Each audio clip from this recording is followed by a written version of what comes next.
Alright, we're going to start with the gearbox teardown today. There's a few things about a mini gearbox that are extremely unique. The first is that it uses the same oil as the engine does, and consequently you need to change the oil more often on these than you might in a more modern car. Every 3,000 miles is probably pretty good on one of these, and the reason is the action of the gears tends to shear the oil, and because of that it eats up the additive package fairly quickly. So you don't want to let it go too far.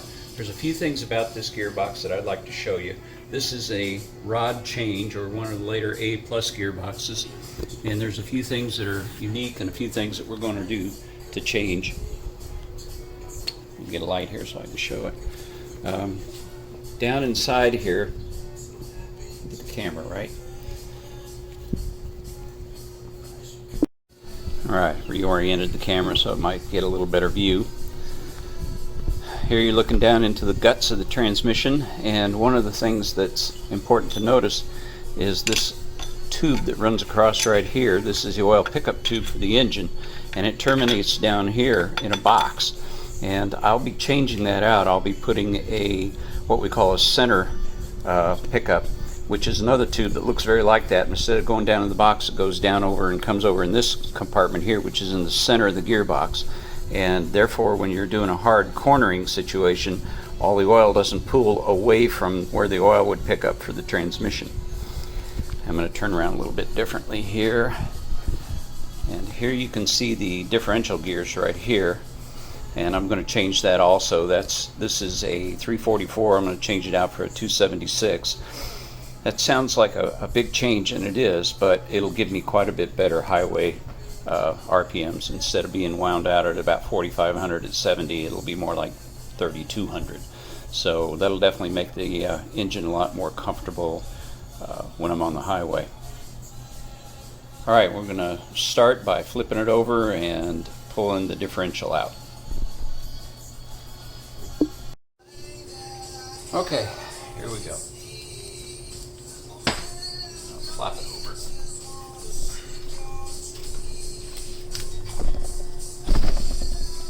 I already did a little bit of cleanup on it because it was really nasty. This engine been leaking oil out of everywhere, so it was just really mucked up. So first thing we're going to do is take these side covers off. There's one on either side. There's lock tabs on these main differential bolts. I've already taken them loose. So it's just a matter of popping it loose, get a better driver.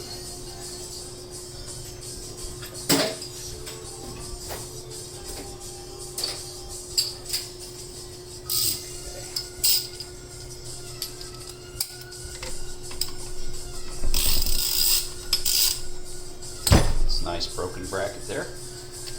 That is an exhaust mount bracket, and that could be why my header broke in two, because that's where it supports it down at the bottom. Things you learn when you take these things apart.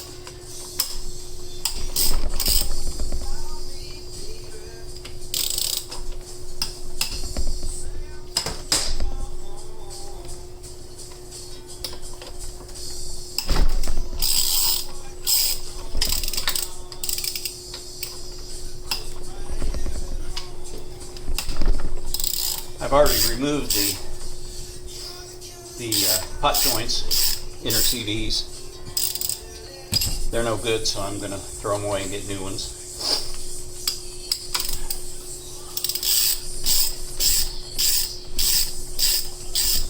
These are not supposed to be Loctited in. However, I do see that there's a lot of RTV all over this gearbox. I've been pulling RTV gummy worms out of every crack and crevice, and there's more right here.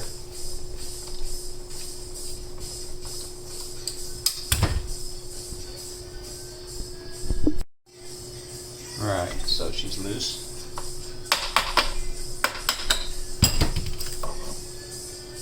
Well, that's RTV. Really isn't necessary. These don't leak out of the side covers.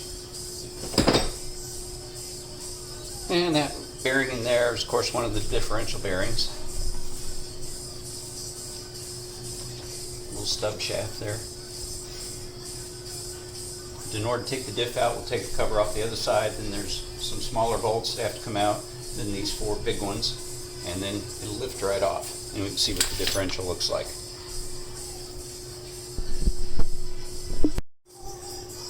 Alright, this cover over here on this side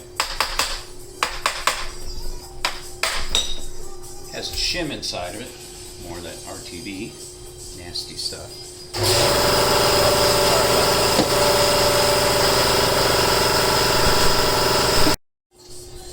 Sorry about that. Air compressor is definitely loud, but it's nice to have. There was no shim on the other side, which is not that unusual, and once in a while you do have it be that way. Alright, so we've got side covers off on both sides. You got to watch out for this little spring right here. You don't want to lose that. That provides a detent for the shifter inside here. So I'm going to pop it loose and get a better hammer.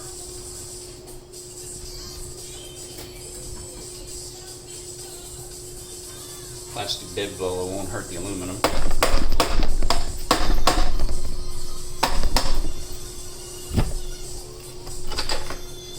And there's the cover. There's a seal in here that goes bad frequently and has to be replaced frequently or it leaks. But it's not too hard to get at. Lots of RTV. Somebody went RTV crazy. Now there's your differential. It's a simple open differential. You can buy a what they call a cross pin. I'll show you what that is in a minute. Or you can buy limited slip differentials for these. I'm not going to do that. In this differential, there's only one pin that supports the spider gears inside here. Cross pin differential has 2 pins and an extra set of spider gears in it, so it distributes power across another set of gears, and therefore it's a little bit, it holds up better, especially if you got more power. Okay, next we'll spin it around and we'll pull some of the end covers off, and once I get this end cover off on this end, then I can show you what we have to do to get the lay shaft out in order to get that cross pipe in there for the oil pickup. It's kind of a challenge. You can't put it in without pulling the lay shaft out. Alright, we got to take this little radiator bracket off here first before we can get, because there's a bolt underneath there. And this is a one interesting way of doing this. There's a Phillips screw right there.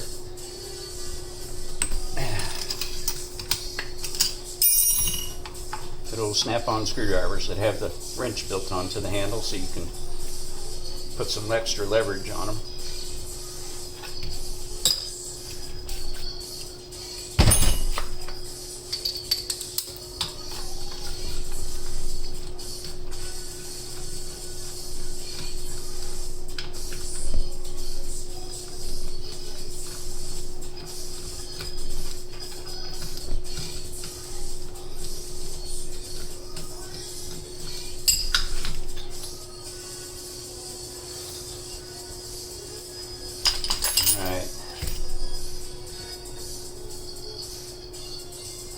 We also have to take the speedometer drive out so we can get this bolt out back here. There's no other way of doing that. This little cover here allows you to get into the speedometer pinion. It's not necessary to pull it off though yet.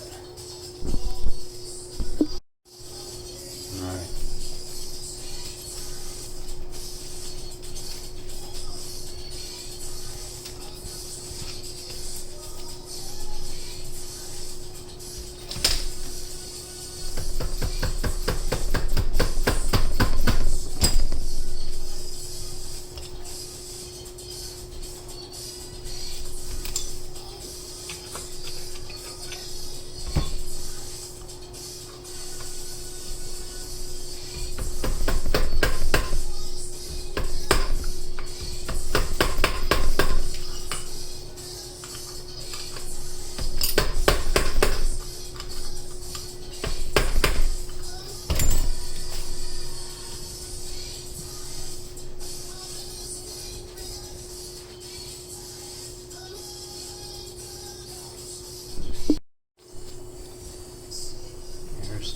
Speedo gear.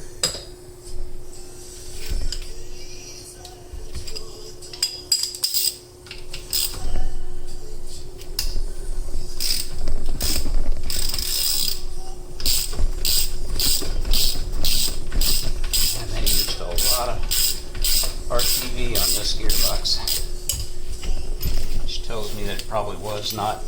It's probably been into since factory built it.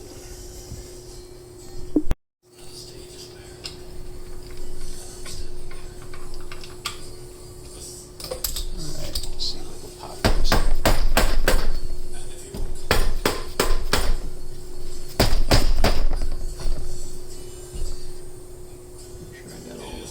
There's a pin right here that locates it, and another one up here, so might have to play with it a little to get it off.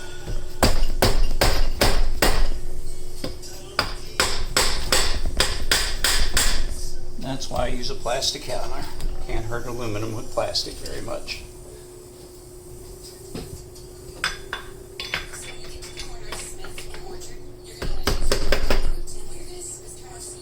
We got it loose.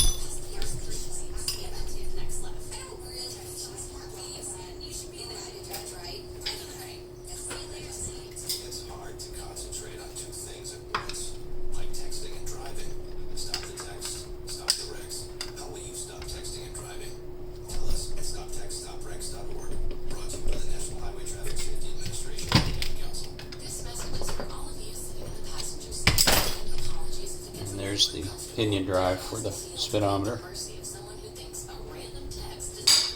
Alright, so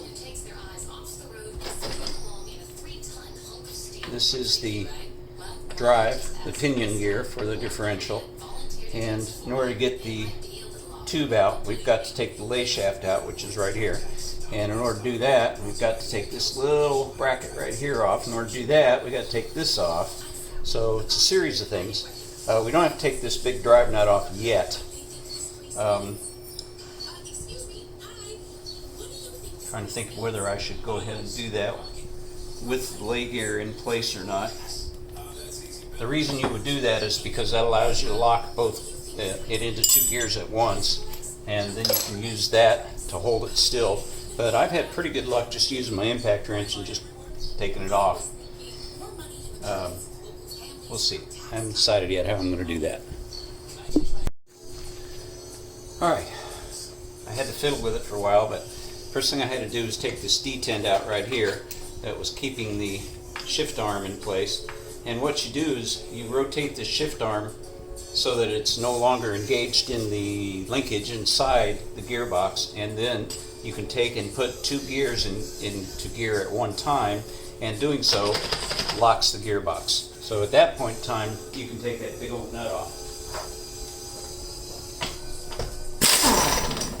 Like that. Easy peasy, lemon squeezy. Now, one thing I did not have to do is I did not have to take the lay shaft out in order to get the cross pipe out, because it just fits into a hole. Whereas when I go to put the new one back in, it has to go in before the lay shaft does. That's just how it's made. Alright, while I've got it locked in gear, I'm going to spin it around, and I'm going to pull the first motion shaft and pull this gear off, and then there'll be a nut inside there that I need to get loose too before I can take the main shaft and everything out of there. So that'll be the next part. I got to get some tools. Back in a minute. Alright, let's take this little circlip off the back here.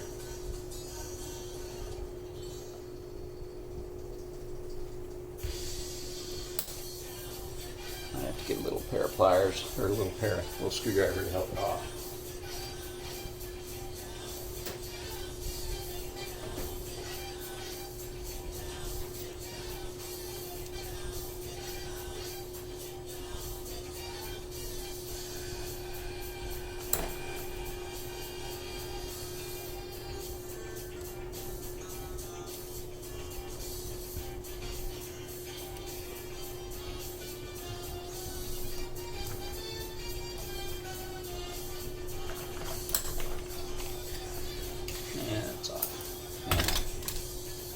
Probably need a puller to pull this off. They're usually a little hard to get off. I'll go set that up.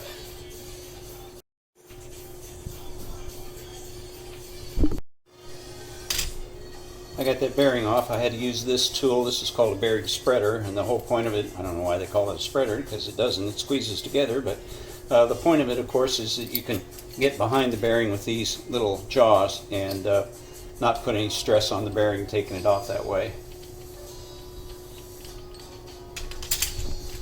Just another of the 10 million tools you need when you're going to work on any car.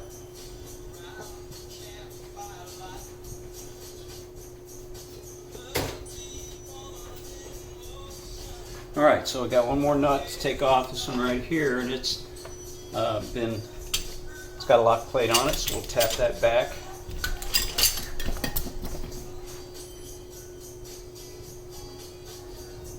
This cold chisel is cut on purpose so that it will go back behind there and lift it off.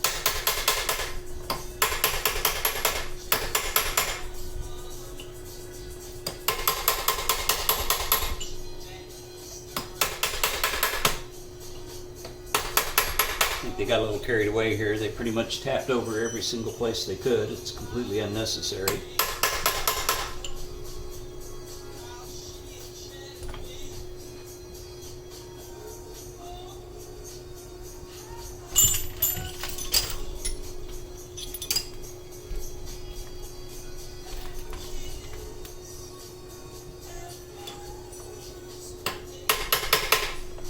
That one's too big. Need a little bit of a smaller one. Let's look at that one here. Nope.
Got it.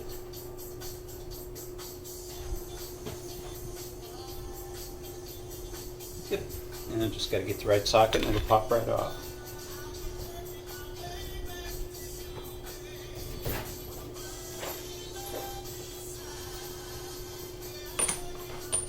A little bit bigger than that.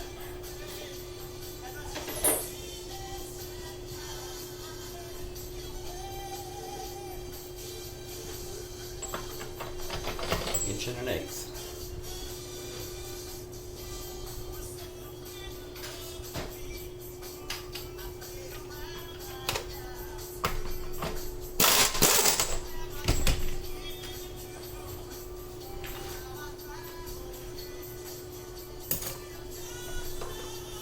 And that's the first motion gear or input gear.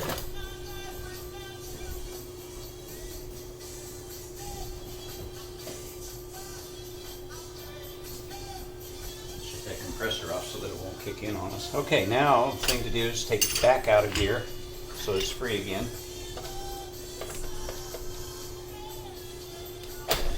There's one. And there's the other one. Now she's back in neutral again. Alright, that's that part. Now the next thing we're going to take apart is we're going to pull this input gear off here, this drive gear, pinion gear, right term, and then we'll take these bolts out, take this plate off, and that'll allow this plate to come off, and that'll allow the shaft to come out, and then we can take the leg gear out. And then once the leg gear is out, then we can start disassembling the main shaft. It's a little tricky to do that and requires a couple of special tools. One of which is this very custom-made looking thing. And what you do with that is you slide it down in between. After you've tapped this gear out a little ways, you slide that back in. That gives you more room to push on it some more. Alright, we'll start all that in a minute. Alright, this is the crown gear, or pinion gear, pardon me. for the differential. One thing that's kind of interesting about these differentials, you can change them without having to disassemble the engine off of the gearbox. You can do it while it's still in situ. I've done that a few times. You have to pull the engine out though. You can't do it in the car. It's not possible. Get these little bolts off here.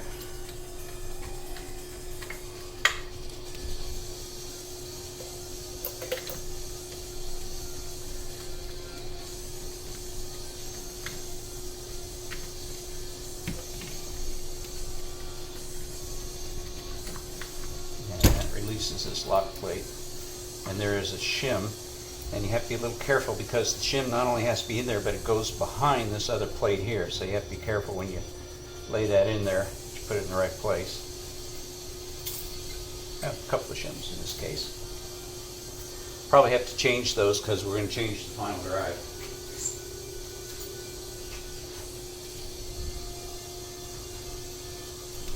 Alright, so now we can take this plate out.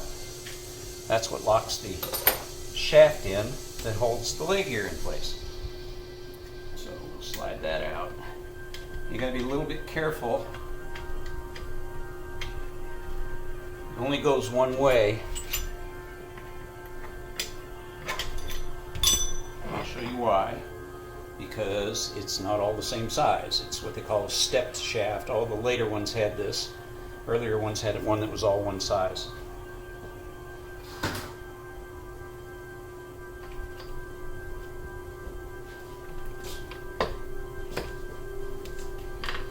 And I think before we can get that out of there, we're going to have to take the oil pickup pipe out.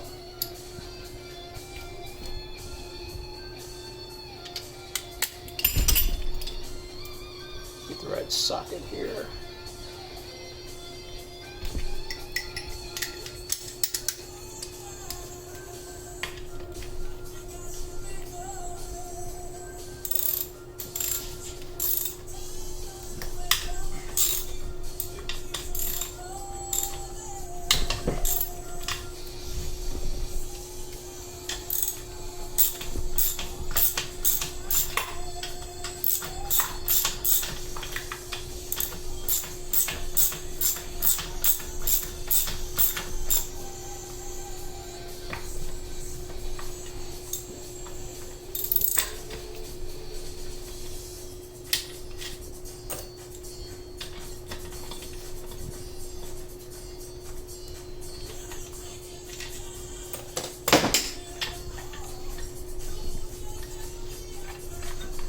And that rotates that little shaft right up out of there. The inner bearings fell out. Fits in the end of it. So that's the lay shaft and the lay gear.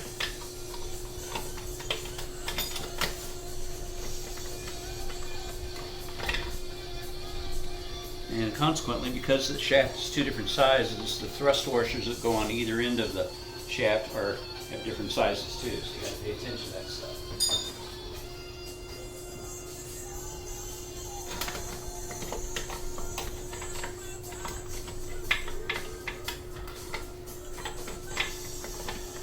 I don't know if this will come out of here or if I have to take it apart first. We'll see. One thing's for sure, you can't get it out of there with all the other stuff in the way. We'll just leave it there, it's out of the way. Okay, the next thing to do is to get this shaft out of here, and to do that, first we have to pull a bearing off the back. There's a couple of different ways to accomplish that. You can use a puller that's made to grip inside the center of the bearing and pull it out. I have one of those too. I may or may not use it here this time. Or you can just go in here and real carefully tap it out with a drift and just tap it right out. When you do that, the input gear will come right out of there, and that gives you room to push the other gear that way, which it has to come out this way. But you can disassemble most of the shaft that way. Alright, lots more to do. Okay, next thing to do is take this bearing out right here. There's a big old snap ring in there that holds it in place. and then I'll drive it out that way once it's loose. Then once that's done, I'll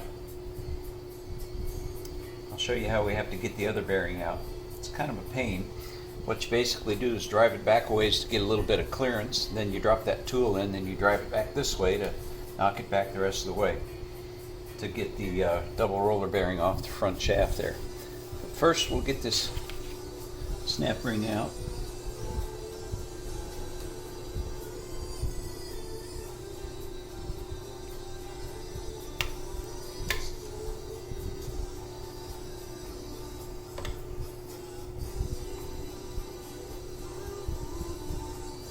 Might need a little screwdriver to help it.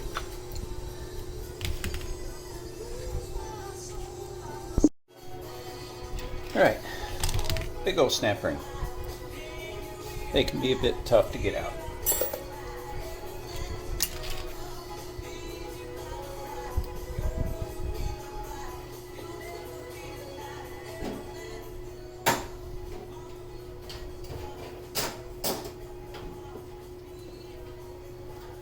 Okay, and we'll get a drift and we'll tap that bearing out.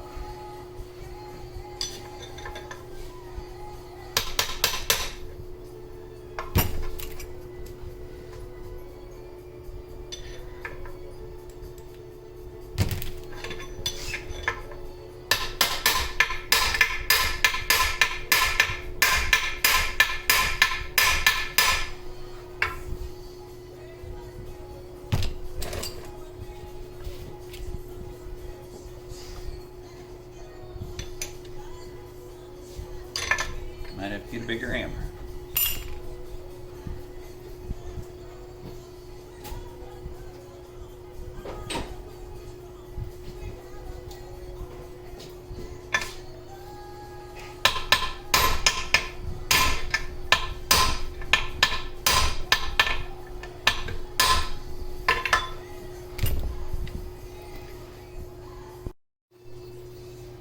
All right. That's the bearing.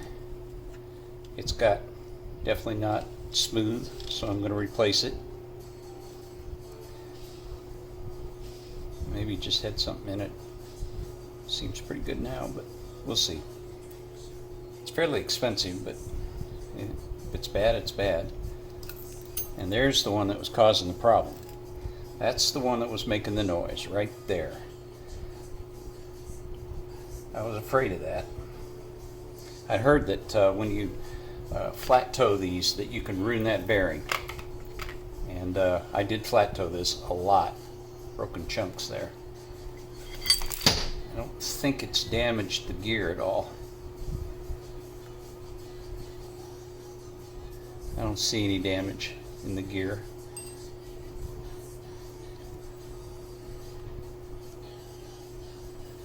That's the good news. I don't see any scoring or anything in there that would make me worry. Alright, so that's that gear, that bearing. Now the next step is to, let me turn things around a little bit.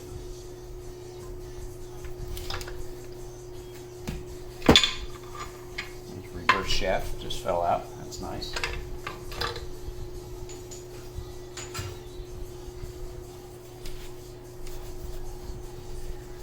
Okay, so next thing we're going to do is we're going to drive, that'll come out now.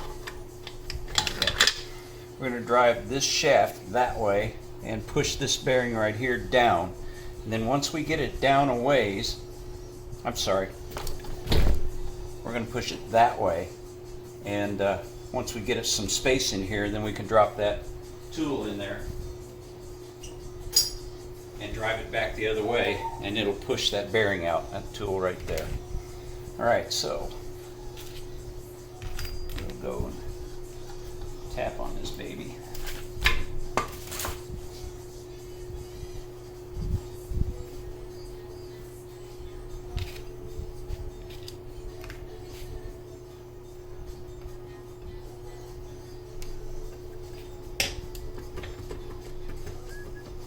Got a feeling that bearing's not real good. I don't think it should have quite that much play in it. Yeah, it's making funny noises. I got a feeling that bearing is done. Now let's see if we can drive it out.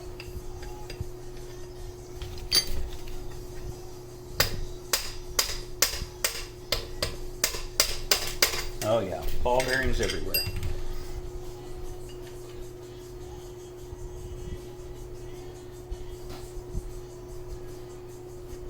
Let me get my magnet here and see if I can grab those.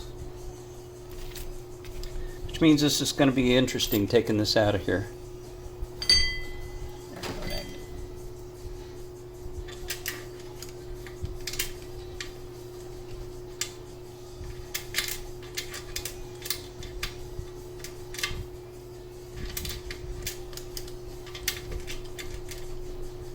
Won't quite come out. Let's try and drive it a little further.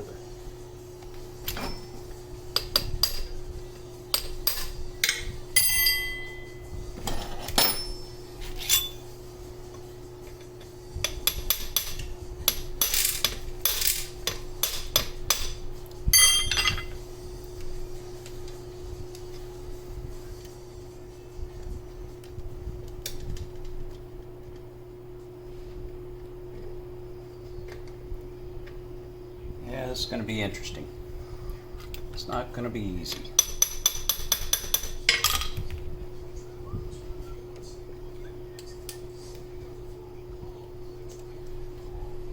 Always a challenge.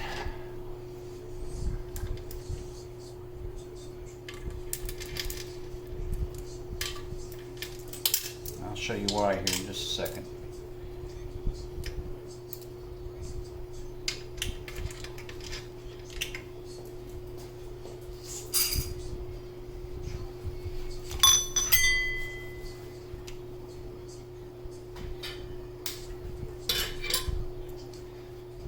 Alright, if you look down inside, you can see this bearing race.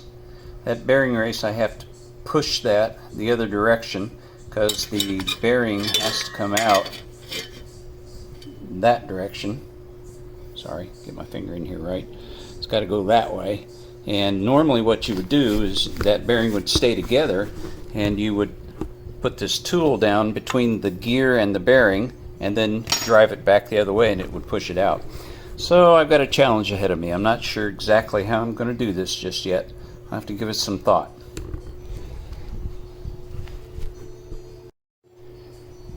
Well, as luck would have it, the other half literally fell out.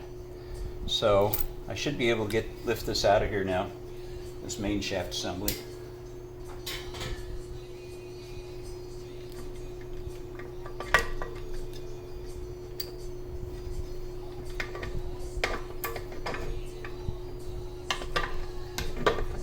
And there it is. Now, getting that inner race off shouldn't be any big deal, so I can get my bearing spreader behind it and pull it right off of there. So that's the main cluster anyway.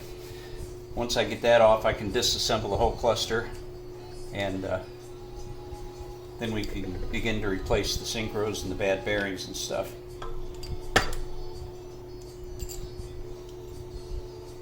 Here's one of the synchronizers. That's not worn badly at all. That's third, let's see, first, second, third, fourth. Yeah, third was not grunching, nor was fourth. Fourth gear synchro also looked fine. It's got a little bit of wear on it. It's not bad though. This is the third operating sleeve, fourth gear both. You have to be careful because if you push on these, there's springs and balls inside there that just go everywhere. So when you take one of these apart, the way you do it is you put a rag over it and then you push it apart. And that way you capture all the little balls and springs and things like that.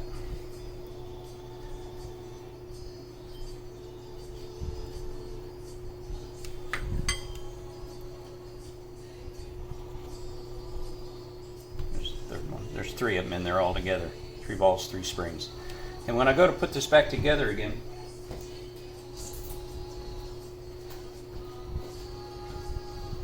I have another special tool that allows you to put this down inside there, set the balls and springs in there, set that cup over it, and you can turn it and it'll pop right into place.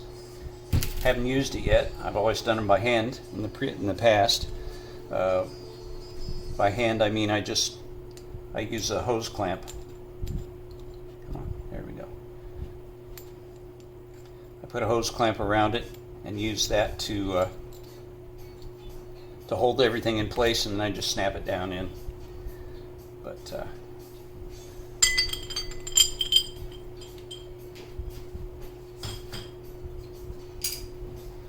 all right, all that's left to do now is get everything really cleaned up. Down inside here you can see the shifting mechanisms. We'll slide those apart. There's one little roll pin right here that you have to drive out in order to get this shaft out. Then you can lift those all out, but I don't know that I'm really going to do that. It just depends on how well it cleans up. I still have to drive these races out of the center web there, but that's no big deal. I can get a punch on those now. This is the oil pickup, and I won't be using that again, as I'm going to use the center pickup instead of the one that's down in the corner like that.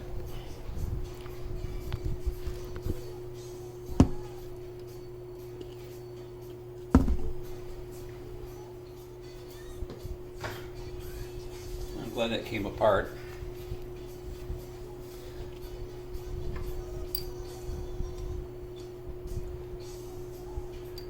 The good news is the gear teeth, all of these little gear teeth in here that engage when you shift gears, what you do is you slide this operating sleeve over the synchronizer, and then it engages these little teeth right in here, and that locks the gears together.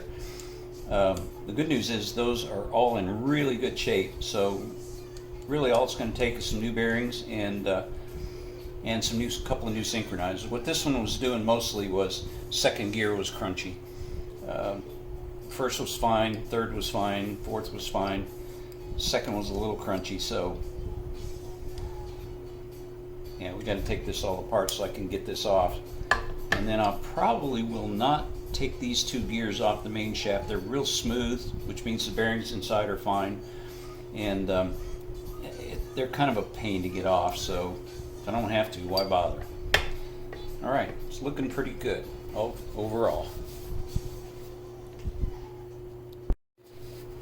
So, in order to get this race off right here, there's really no good way to grab it with a puller of any kind, I don't think. Maybe. There might be enough grip there, but my bearing spreader is made to do this. You tighten it up across there, and then you just set that in the press and just press down on the shaft, and it comes right out. And that's what I'm going to do.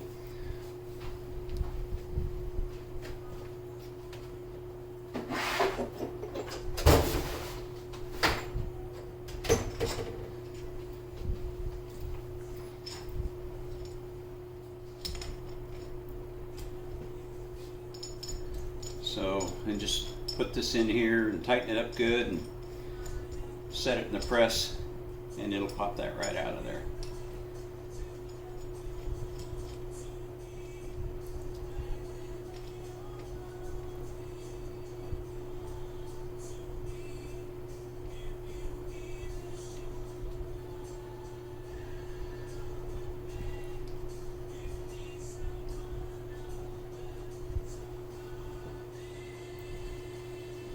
Snug that up a little bit.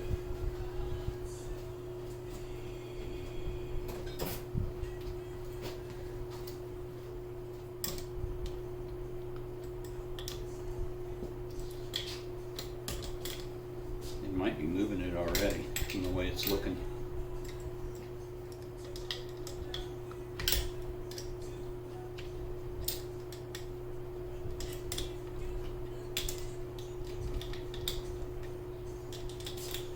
Yeah, it's moving it. It's already pushing it off. I can probably just tap it off.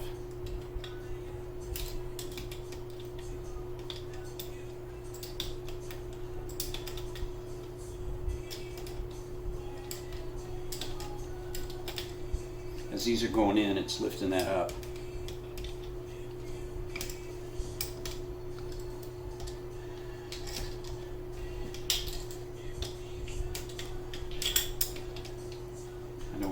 too far because I don't want it to start grabbing on the shaft. I wonder if I can just tap it with my plastic hammer and it'll come off.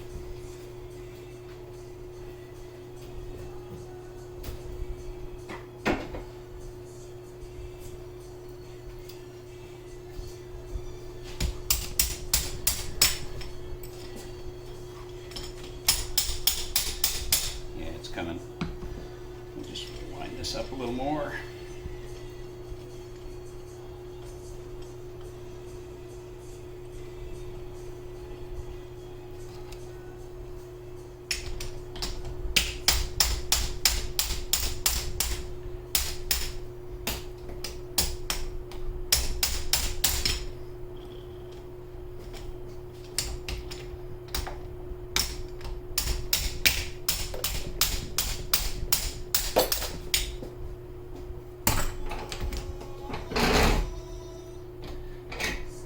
These are rubber jaws, so I'm not damaging the...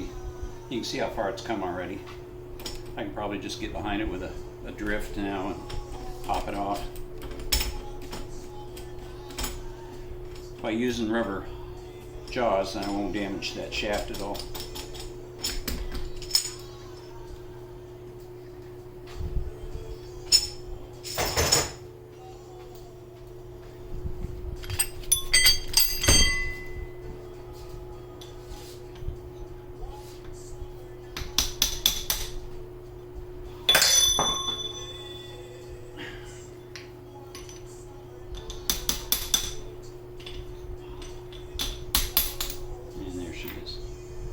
Okay, that's good.